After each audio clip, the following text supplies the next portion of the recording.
different basis, because it's going to be a while before they can appoint a full-time one, and there's a lot going on there. And while a lot of people are placing stock on the independent directors, they're not actually full-time employees of the association. They have day jobs. So there's a lot to consider where the game is going, business plans, refinancing plans, etc. And there was a feeling that they needed extra bodies there, and well, that's what they've done. They brought someone. I don't know a huge amount about him. The name was mentioned in dispatches at one point, but not someone I have to admit now. I googled him. Previously interim CEO with Down Syndrome Ireland, so clearly he's someone who can go in and do a job on an interim basis and has in the past.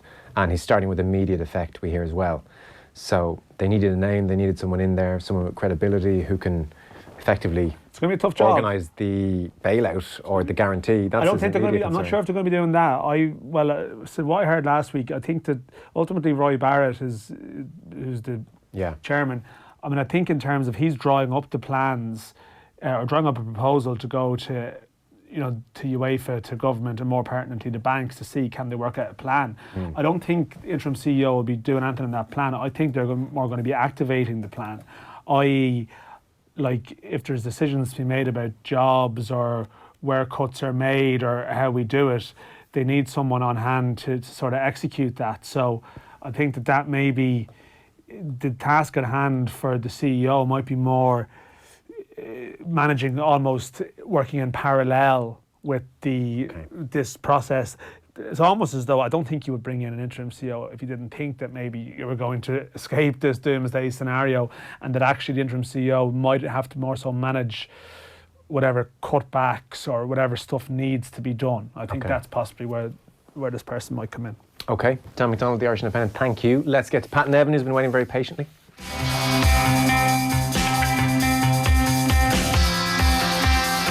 Pat Nevin, hello, come on in, how you doing?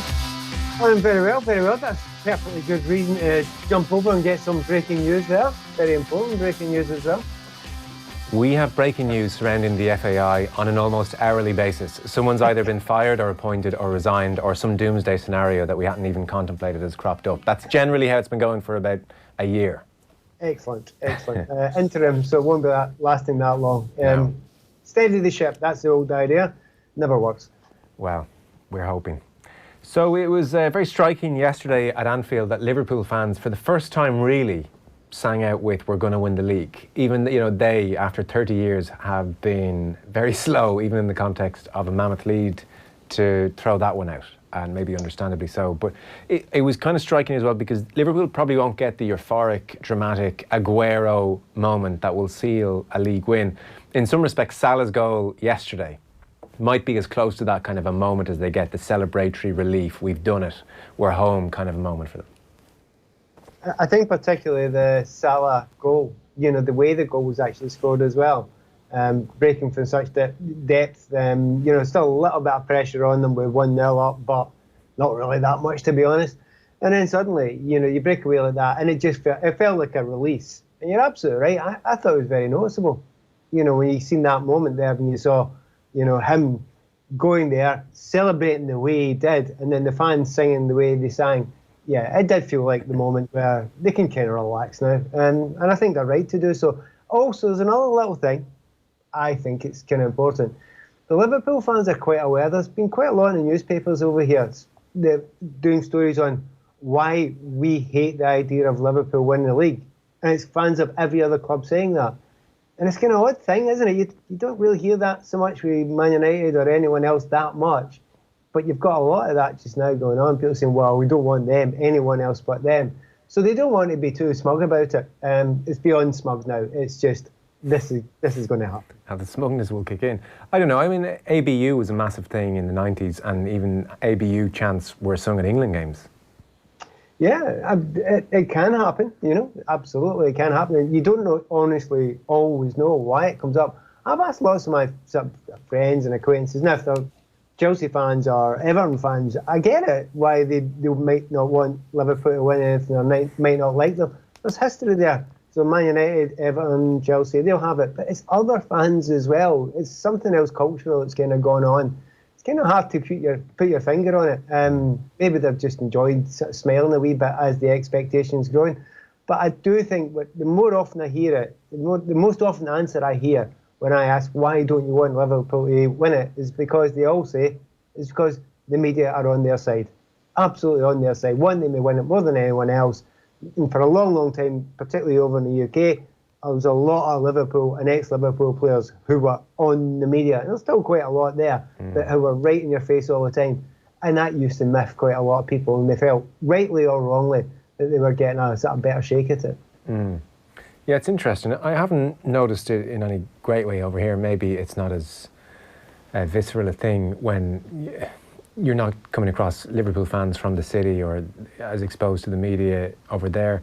I mean, certainly some of the marketing around Liverpool, but even as I'm saying this is true of most clubs, but it can rankle a little bit, like the whole, it means more thing, you know, Liverpool means more, Liverpool's almost a pure version of football and a football club. I can see how that gets on people's wick. Well, the bit that got me, the one I thought I can't argue against this, was when Liverpool, the last time the expectation was that we're going to win the league. And it was at the time the Stevie G slip and all that sort of stuff. Yeah. There was helicopters following the team bus to the game. I think that doesn't happen with anyone else. And everyone else out with whoever sent that helicopter up was going, what are you doing? It's just a league game. Yeah. Don't turn up as if it's a cup final at the game, at a league game at home. Just don't do that. You know, it's a league game. It doesn't happen with anyone else. But it was like a procession, and that even it jumped out at me that one. I thought, well, that's just weird because I've never seen that happen with anyone else. So, and that was just the absolute sort of crossing the T and dotting the I for a lot of people who thought that was certainly a media problem. And not just like, I'm not talking personnel. I'm not talking your in the olden days, Hansen and people like that. I'm not talking that group. I'm talking about people who run television stations and run the sports departments. Okay. You know, they felt there was a big Liverpool bias there. Right, okay. I'd always been under the impression that there were a disproportionate number of Spurs fans amongst the football journalists. So, I mean, maybe it's funny. Our commentators on off-the-ball Sunday games get abused for impartiality. And it's staggering the amount of times that people get it wrong who they actually support. You know, we now hear, and people hear what they want to hear, so there's that going on. The thing with Liverpool is the whole it means more thing and this sense of, well, we're a special club, special fans. Like there is a basis for it as well. Like when you watch European nights there, when you watch what the city has been through, when you watch how the fans really took the Hillsborough fight to the Tories and to all levels of government. There is something a bit special about them as well. So I can see how it peeves people, but then equally there is a grain of truth in it, maybe more than a grain of truth of it, to be fair. There's the other side to it as well. Remember, it's a provincial city. It's a small city in comparison to even Manchester, certainly London. And you've got a little team, a little city, a smallish city up there. And I'd say that with all respect of Dublin and Glasgow and Liverpool, they're good cities, they're proud cities, but in size-wise, they don't compete with your Madrids and your Parises and your Londons, right? But this is a team that's won incredible amounts of things from a city that's seen from a slightly more provincial sort of city. So there is that. There's also that other little thing, having spent 5 years sort of playing up there, you understand something else about it.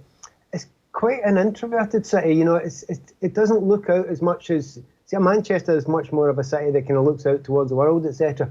But Liverpool's a bit more inside itself. Now, that's not an abusive term to say that. They just kind of love their own culture, and there's a hell of a lot of good culture there, all the way back to the Beatles, etc. So there is that kind of, that thing where they are looking that way and they scrutinise themselves positively and negatively more than maybe a lot of other cities do. So they say it's special because it's them against the world. I often explain to people, look, when I was playing there, if you walk down the street and I walk down the street with Tom Cruise, people would talk to me first. It's because, stars in it, football was everything. It was number one, then music, then the rest of the world will have a look at them. And that's just the way the city is. It's really quite, look, introspective. Well, regardless of how everybody feels about it, they are going to win the league, that much is sure. As for the game itself, we've had various interpretations of this. And I think maybe it depends on just how lowly you're pitching Manchester United just now. How did you see the game? Was this a display of a massive gulf in class, or were United far better than maybe some have been giving them credit for? Well, I've seen them up and down recently. United, we've seen them stink the place out at Arsenal a few weeks ago. And then they were okay against Norwich last. But then you come up against a good team. I have to say, at no point did I think that Manchester United were going to get much out of that game. Then you take Rashford out of the team and you think, well, that's a long shot. There's a couple of good moments. Good moment from Martial, nearly got shot on target. There was a through ball that James should have played had he played it through. And it was just moments like that. The point is, it was just moments like that. The control of the most of the game that Liverpool had, and the fact that you kind of thought there was maybe a gear or two to go to as well. And I think that's maybe the thing, that when you're watching it, there might be moments from United, and not just United, but other teams as well.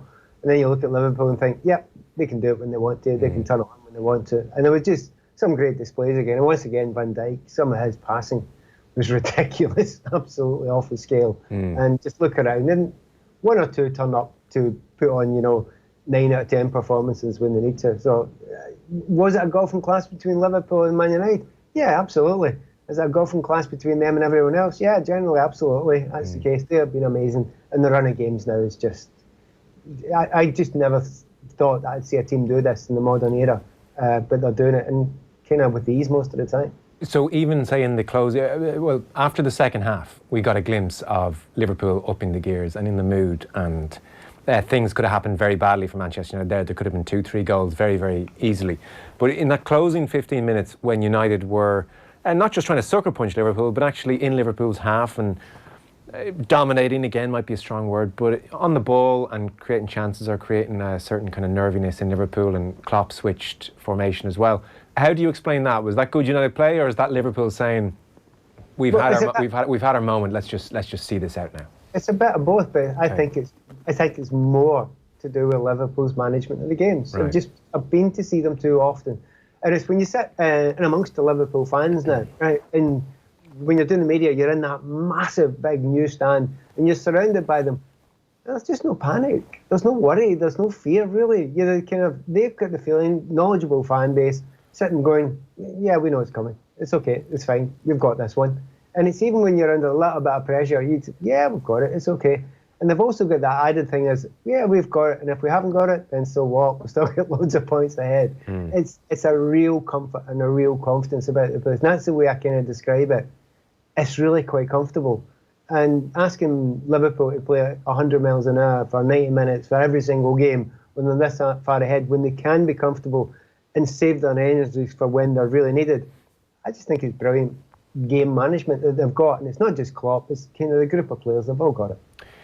It's incredibly striking at the moment, the disparity in views on Ole Gunnar Solskjaer. And we're at a point now where people are trying to figure out if United are justified and doing the right thing in showing real faith in Solskjaer. And the problem, you watch Keenan Carragher yesterday, for instance, the problem is he doesn't have much of a CV to analyse. So we're almost picking out smaller things to see, well, where is he now and where is he now? And there's very different views in that. If you look at what he did yesterday, so Bissaka and Williams in particular, the pushing up on Trent Alexander-Arnold and Robertson and the three centre-backs, did that signal to you a certain sophistication, creativity, a tactical nous? Did you look at that and think, well, that's a really good plan? There's a bit of promise there in a manager who can dream that up. That was good.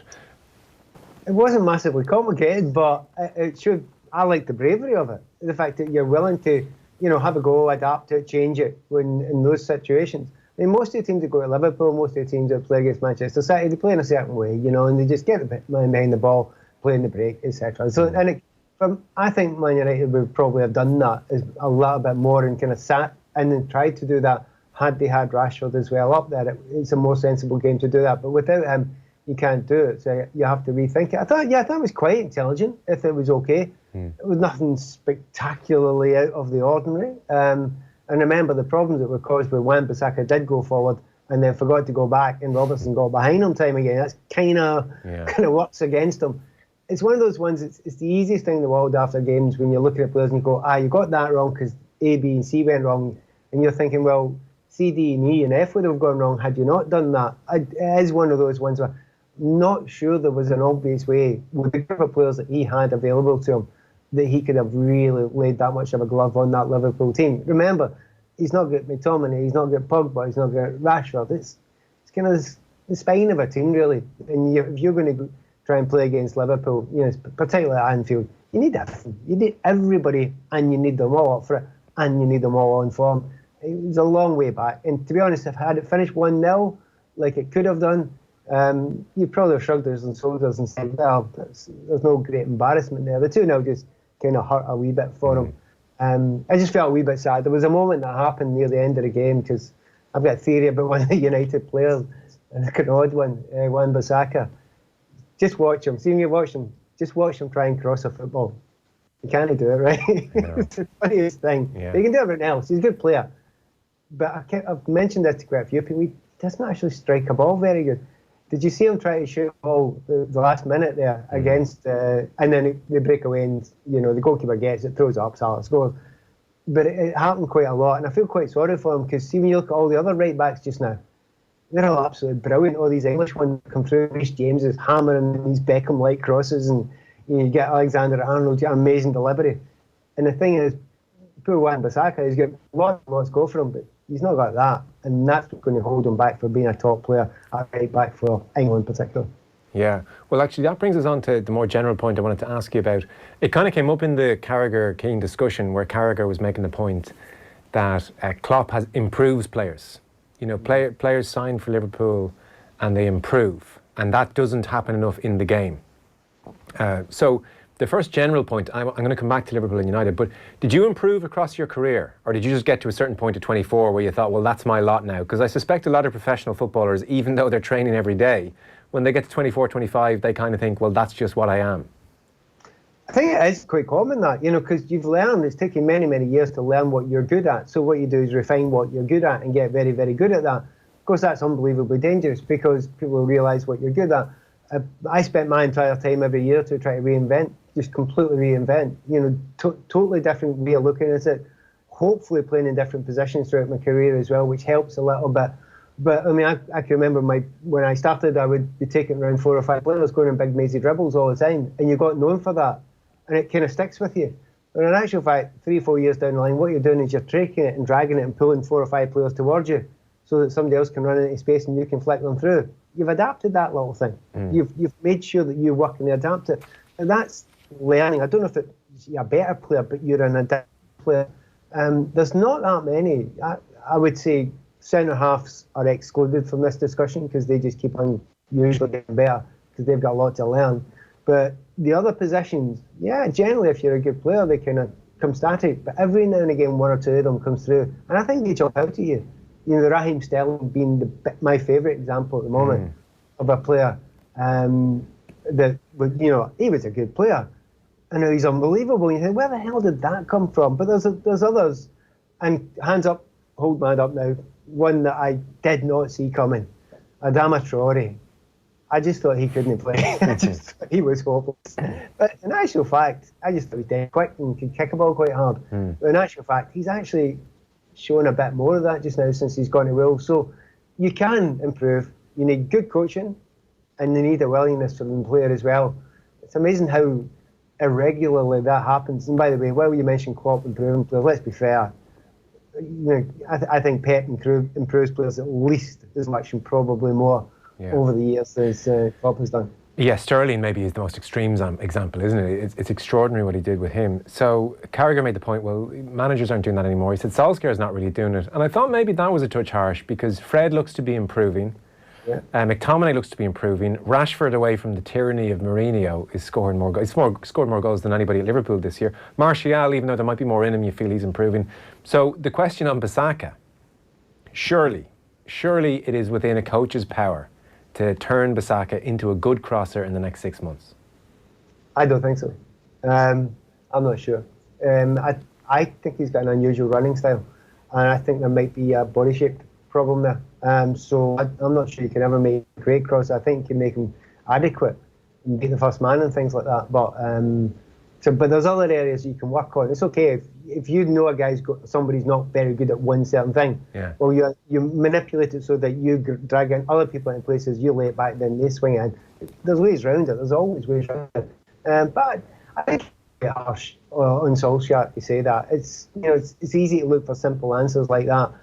I think there's a limitation in the squad. If you look at them player for player and compare what Manchester United and what Ole has got as a team, player for player, with the teams above them, they're not as good. You know, particularly, obviously, City and Liverpool. Who has he brought in? Well, Maguire, he's done all right. He's done a job. He's done it to do a job, do a job, and he's generally done it pretty well. I don't think there's been that many complaints about him. Wan Bissaka's done okay. You know, he's just done okay. The young lads that he's brought through, they've actually done really quite well. So I think it's a wee bit harsh on them. The expectations just higher at Manchester United. And if you've got that levels of expectations, but with not the players to deliver it, then you're struggling. And especially with the injuries that you mentioned before as well. Yeah, the extraordinary thing is we're talking about a club with the second highest wage bill in world football, and they've spent £1 billion since Alex Ferguson left, and this is where they are. That is the mad thing. Time is coming again. No joined up thinking, that's the problem. You need to joined up thinking, that's the problem. To say the least. Anything else from the weekend that caught your interest or you want to mention before we go? Well, as usual, I've got a game tomorrow and Chelsea Arsenal tomorrow. Then the next day I'm going to Leicester and they're playing against West Ham. But a game against I was at the weekend. There was Chelsea up in Newcastle. I live quite near to Newcastle, so easy nip down. And honestly, I've never seen such a groundhog day of football in my life. It was total groundhog day. You're watching and thinking, yeah, Chelsea are going to get all the ball. They ain't going to score. They keep on doing exactly the same thing. They keep on passing it. Really, really, really, really nice. Somebody's going to hang it across and they're going to lose a goal. And it's happening all the time with them. And for Chelsea, you look at how close they are, how well they're doing in the league so far, and considering the games that they have lost to Bournemouth, Southampton, West Ham, now Newcastle, teams that they were battering for the whole game in terms of possession, but still lose those points. They actually could quite easily have been right on the tails of Manchester City just now, albeit for that one problem. That's why I'm giving it 10 days now, and I really hope they buy Zaha, because that's the only thing that's going to answer that question. Okay. Brilliant stuff. We'll talk to you next week. Look forward to it. See ya. See ya. Pat Nevin with us every Monday. Back in a sec. Football on Off the Ball with Paddy Power, the greatest football partnership since Shearer and Owen. Calling it with Ivan Yates. Throughout the general election campaign, I'm drilling down into each and every one of the